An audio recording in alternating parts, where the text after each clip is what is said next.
While some people have been less likely to give or giving less, people who give a lot of money are giving more.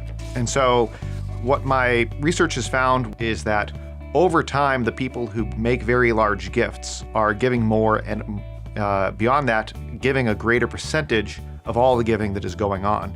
The organizations that receive those gifts are drawing on a smaller and less diverse pool of donors than they might wish to or than we might expect. And that may make them more dependent on those individual givers and more sensitive to what their major donors would like them to do. The sector as a whole really needs to take seriously this idea that just because they are becoming dependent on a small number of donors, it does not mean that their own reputations will be independent of those gifts. We have good reason to think that part of the reason we see this pattern is simply the changes in the distribution of income and the distribution of wealth. There also is it seems a generational change where there are fewer of those donors in the middle. Part of what is frustrating policymakers and analysts is trying to understand where did those middle donors go and how can we make this something that is a broadly shared part of American life again.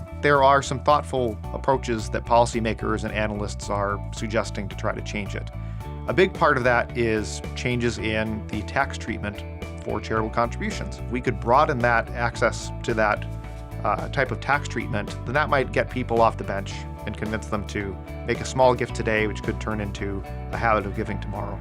To me, the interesting role of the nonprofit sector is it's a vehicle for a variety of motivations that people have to improve their communities and to change society in a way that they think would make things better. And so I think as we study these organizations, it's not just important for public policy and for the services that we depend on these organizations to provide. It's also a mirror into what we would like to see provided by these organizations and who we are as a country and as a society.